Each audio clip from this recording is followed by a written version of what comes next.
अस्सलामुअलैकुम जी। उम्मीद करना है तुसा सारे ठीक हो सो वल हो सो। मैं तुसा अपना संगी जादमान तुसा तकने पे हो मेरे देश है रंग। तो अज असा मौजूद हाँ इस वक्त इस्लामाबाद नी पीक उपर जिसकी आखने मुनाल। ये तुसा ना अपना चैनल है, चैनल की सब्सक्राइब कर सो, लाइक कर सो, बैल ना बटन हाँ दबाना ना भुल सो।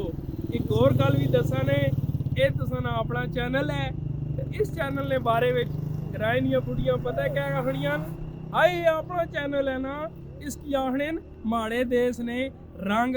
ते अच्छो तुसा की अज इस्लामाबाद नी पीक उपर खड़ने आ। इस्लामाबाद नी पीक उपर तुसा की दसने आ इत्थे ना व्यू किस तरह होसी।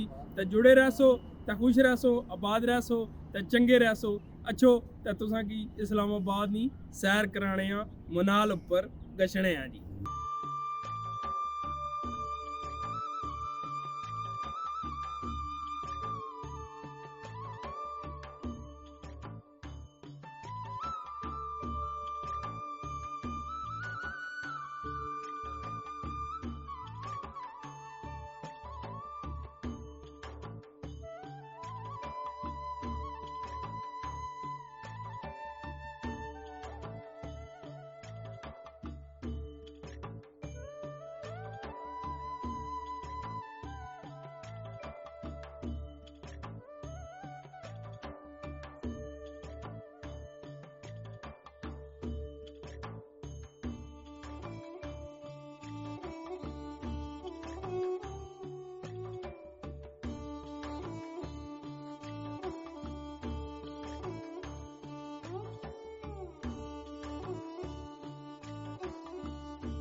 जी दोस्तों, असा पहुंच आए हैं जनाब तीनों वैली। रस्ते में तुसा की बहुत सारे उतार चढ़ाव मनाजर तकाए। तीनों वैली पहुंचे हैं जी। हथ मूँह यक ठंडे होए वे, बड़ी ठंड सी ते रस्ते विच बड़ी सख्त किस्म की जी हवा सी ठंडी। तीनों वैलियां हुण असां खलोते हैं। ये पिछे है तीनों वैली के मनाजर, कैमरा मैन तुसा दिखा रहे। तीनों वैली उतो जनाब जंगल विच मंगल होया वा।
जी दोस्तों असां इस वक्त पहुंची आए हैं जनाब दीनो वैली तो निकले सां हुण विस्परिंग पॉइंट विच इत्थे असां आ गए हैं हले असां थल्ले ही हां ओह् उप्पर है यख ठंडी हवा पिच्छों नहीं है ते इधर तक्को ना पहाड़ां ने नज़ारे वाह जी वाह क्या बात है तक्को ना तो तुसां नाल नाल रहे हो ते तक्को जनाब असां हुण पहुंच आए हैं इत्थे विस्परिंग पॉइंट है पीक उपर मौजूद हाँ तो बारिश भी लगी पी है जख ठंडी हवा पिछों नहीं है सर्दी है बड़ी तक्को नज़ारे जनाब